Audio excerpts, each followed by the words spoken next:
Breaking news. తీవ్ర వాయు కాలుష్యం నేపథ్యంలో ఢిల్లీ, ఎన్సీఆర్ ప్రాంతంలోని స్కూళ్లు హైబ్రిడ్ మోడ్కు మారే అవకాశం ఉంది.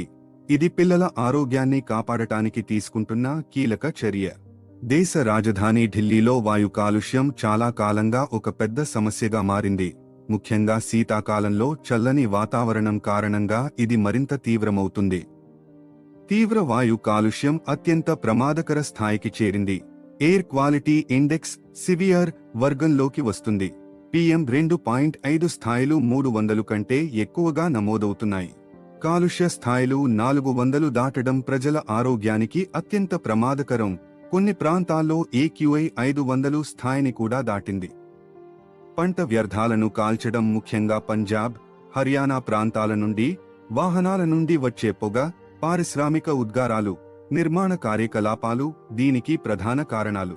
తీవ్ర వాయు కాలుష్యం కారణంగా ఢిల్లీ ఎన్సీఆర్ ప్రాంతంలోని పాఠశాలల్లో హైబ్రిడ్ లెర్నింగ్ విధానాన్ని అమలు చేయడానికి అధికారులు పరిశీలిస్తున్నారు. విద్యాశాఖ, NDMC, MCD, Delhi cantonment board పాఠశాలలు 5వ తరగతి వరకు విద్యార్థులకు హైబ్రిడ్ మోడ్లో తరగతులను నిర్వహించాలని ఆదేశించారు. హైబ్రిడ్ మోడ్ అంటే భౌతిక తరగతులతో పాటు ఆన్లైన్ తరగతులను కూడా నిర్వహించడం. విద్యార్థులు డిజిటల్ మౌలిక సదుపాయాల లభ్యతపై ఆధారపడి ఇంటి నుండి ఆన్లైన్లో లేదా నేరుగా పాఠశాలకు వచ్చి తరగతులకు హాజరయ్యే అవకాశం ఉంటుంది. కొన్ని సందర్భాల్లో ఢిల్లీలో AQI 400 దాటినప్పుడు ప్రాథమిక పాఠశాలలను మూసివేయాలని మరియు ఆన్లైన్ తరగతులను నిర్వహించాలని నిర్ణయించారు.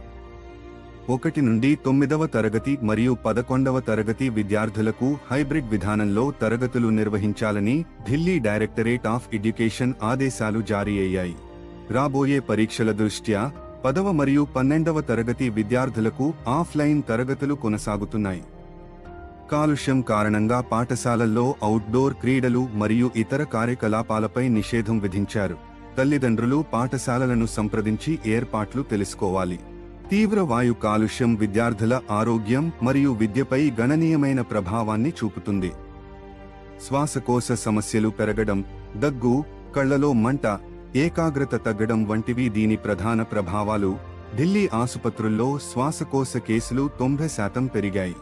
దీనిని నివారించడానికి కొన్ని జాగ్రత్తలు తీసుకోవాలని వైద్య నిపుణులు సూచిస్తున్నారు. అత్యవసరమైన పరిస్థితుల్లో మాత్రమే ఇంటి నుండి బయటకు వెళ్ళాలి మరియు బయటకు వెళ్లేటప్పుడు తప్పనిసరిగా మాస్క్ ధరించాలి. దుమ్ము నివారించి ఆవిరి పట్టడం, పసుపు అల్లం తాగడం వంటివి చేయాలి. ఆరోగ్య నిపుణులు మరియు ప్రభుత్వ అధికారులు అందించే తాజా అప్డేట్లు మరియు సూచనలను అనుసరించడం